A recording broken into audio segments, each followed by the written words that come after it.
At 4:47 a.m. last Friday, I got an emergency call that changed how I think about sleep forever. The patient was a 77-year-old man named Arthur. By all accounts, he did everything right. He exercised 5 days a week, ate a healthy diet, never missed his blood pressure medication, and had never smoked. He was the very picture of healthy aging.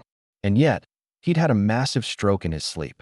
His wife found him when she woke up. He couldn't speak, and his right side was completely paralyzed. Yes.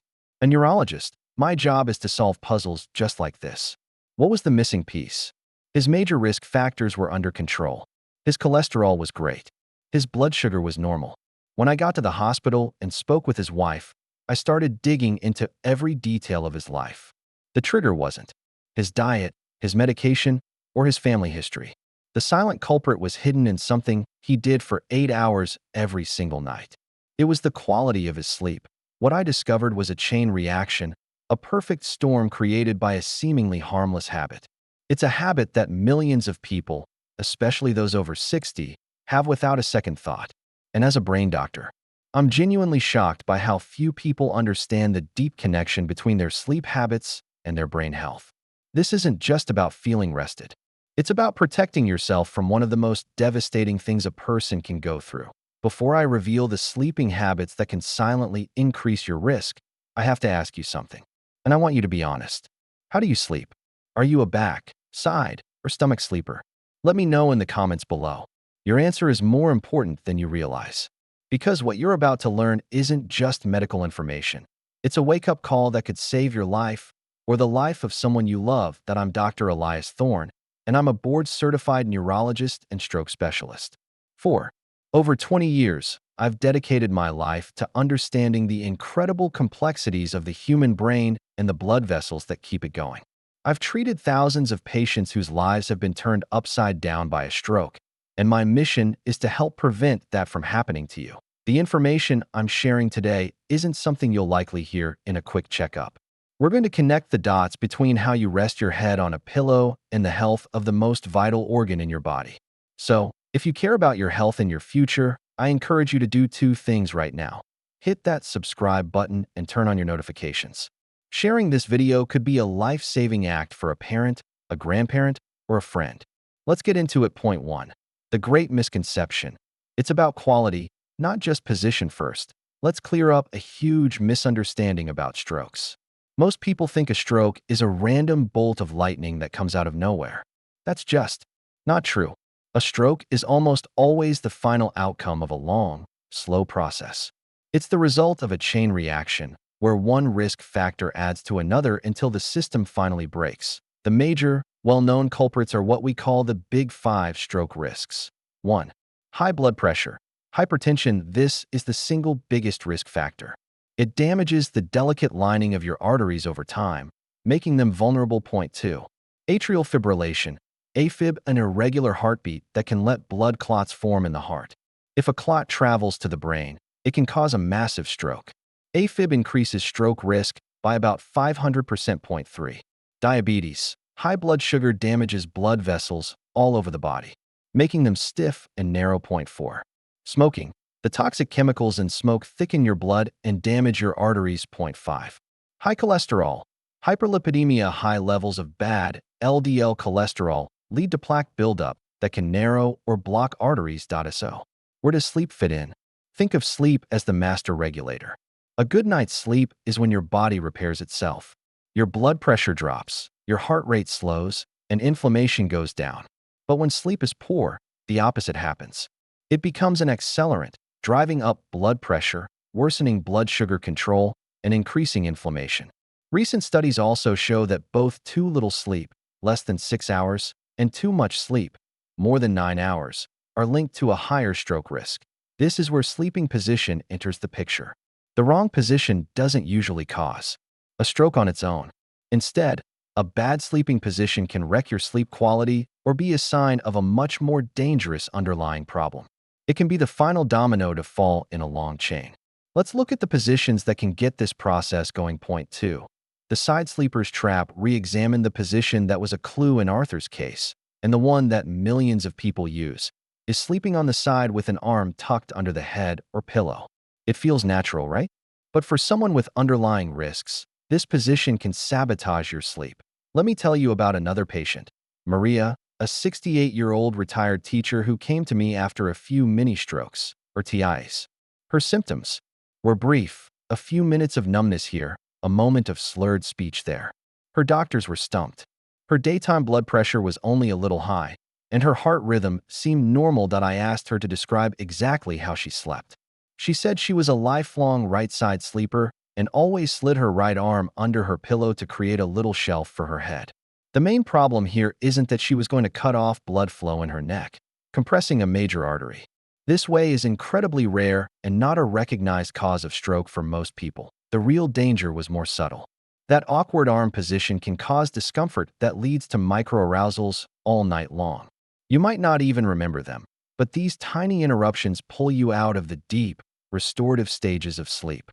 And what happens when you don't get deep sleep? Your blood pressure doesn't drop like it's supposed to.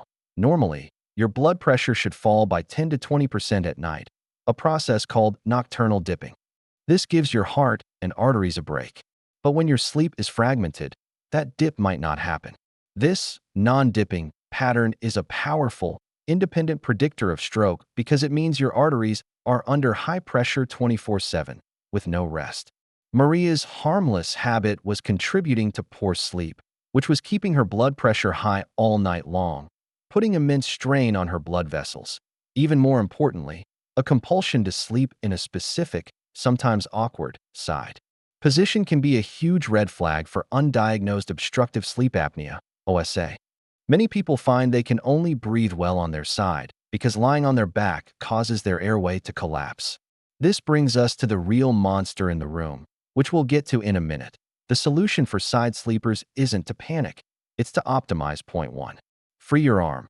Try hugging a body pillow instead of tucking your arm under you. This keeps your arm forward and your shoulder in a better position. Point 2. Get the right pillow. Your pillow should fill the gap between your head and the mattress, keeping your spine straight. A contoured pillow made for side sleepers can be a game changer. Point 3. Add a pillow between your knees. This simple trick stops your top leg from twisting your spine, leading to more stable and deeper sleep, which helps promote that healthy blood pressure dip. Point 3. The problem with stomach sleeping. If side sleeping can be a subtle trap, stomach sleeping is much tougher on your body's alignment and breathing. I had a patient, Ellis, a 62-year-old who had been a stomach sleeper his whole life. He had a stroke that affected his balance, caused by a tear in his vertebral artery, which runs up the back of the neck to the brain. Now, I want to be very clear. This kind of event, called an arterial dis, is a rare cause of stroke and is not a common risk for stomach sleepers.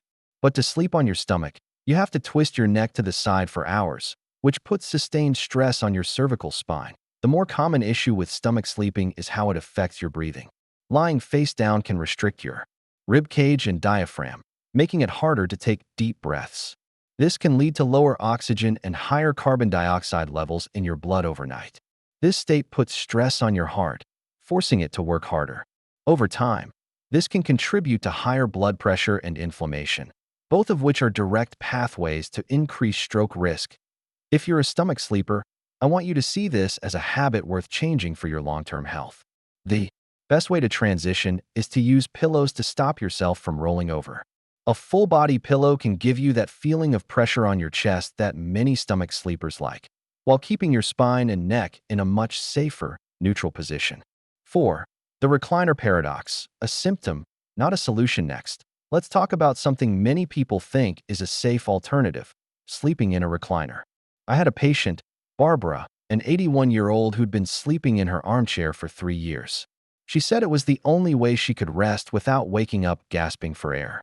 One morning, she had a stroke. The danger of sleeping in a recliner isn't what you might think. For Barbara, the recliner wasn't the cause of her stroke. It was a giant, flashing warning sign of the real problems. People don't choose to sleep in a chair because it's comfortable. They do it because they have to. If you can't breathe lying down, you might have severe obstructive sleep apnea. The upright angle uses gravity to help keep your airway open. If you get terrible acid reflux, GERD, when you lie flat, that's a significant medical issue. If you get short of breath from fluid in your lungs when you lie down, you could have congestive heart failure.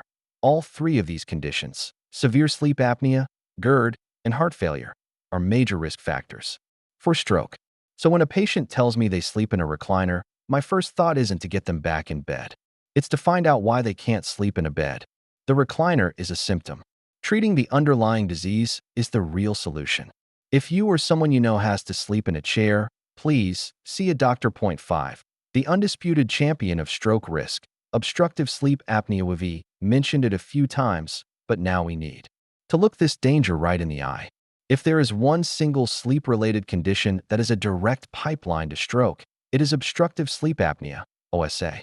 It's estimated that up to 70% of stroke patients have sleep apnea, and a shocking number of them don't even know it. Here's what happens with OSA. When you sleep, your throat muscles relax and your airway closes. You stop breathing for 10, 20, even 60 seconds. Your brain, starved of oxygen, panics and sends a jolt of adrenaline to wake you up just enough to gasp for air. Your heart pounds, and your blood pressure shoots through the roof. This can happen hundreds of times a night. The consequences are devastating. Chronic high blood pressure. The nightly spikes lead to high blood pressure during the day. Atrial fibrillation. The stress on the heart from low oxygen can trigger AFib, the most dangerous heart rhythm for stroke risk. Inflammation. The repeated oxygen loss damages the lining of your blood vessels, making them stiff and prone to clots. Men with moderate to severe sleep apnea are nearly 3 times more likely to have a stroke than men without it. It's an epidemic of brain danger hiding behind the sound of snoring. What makes OSA so tricky is that you can have it without knowing. Loud snoring is a classic sign, but not everyone with OSA snores. Other key symptoms include waking up gasping or choking, morning headaches, being tired all day, waking up with a dry mouth, trouble concentrating, and the single worst position for sleep apnea, lying flat on your back. Gravity works against you, making an airway collapse much more likely. So while back sleeping can be good for your spine, it can be the most dangerous position of all for anyone with a tendency for apnea. If you have any of these symptoms, your number one priority should be to get tested. Treatment, like a CPAP machine, can be life-saving. Point 6. Your proactive stroke prevention sleep checklist. So, what does all this mean for you tonight? Your sleeping position matters, mainly because of how it affects your sleep quality and breathing. Your goal is to create a sleep setup that promotes deep, uninterrupted rest. Here is your actionable checklist for stroke-proofing your sleep. 1. Aim for a quality position. For most, the best options are side sleeping or back sleeping with a slight elevation. For side sleeping, use a supportive pillow that keeps your spine aligned, and put another pillow between your knees. Remember to keep your arm out in front of you, not trapped underneath. For back sleeping, use a lower profile pillow that supports the curve of your neck. To help with breathing, consider a wedge pillow or adjustable bed to elevate your head 15 to 30 degrees. This can be great for those with mild apnea or reflux. Point 2. Get evaluated for sleep apnea. This is non-negotiable. If you snore, wake up gasping, or are always tired, talk to your doctor about a sleep study. It is the single most important step you can take. Point 3. Know your nighttime blood pressure. If you have high blood pressure, ask your doctor about a 24-hour monitor. It will show if your BP is failing to dip at night, which is a critical piece of information. Point 4. Master your sleep hygiene. Consistent schedule. Go to bed and wake up around the same time daily. Cool, dark, quiet room. Make your bedroom a sanctuary for sleep. Avoid alcohol and heavy meals before bed. Alcohol ruins the quality of your sleep in the second half of the night and makes apnea worse. Point 5. Watch your sleep duration. Aim for that sweet spot of 7 to 8 hours.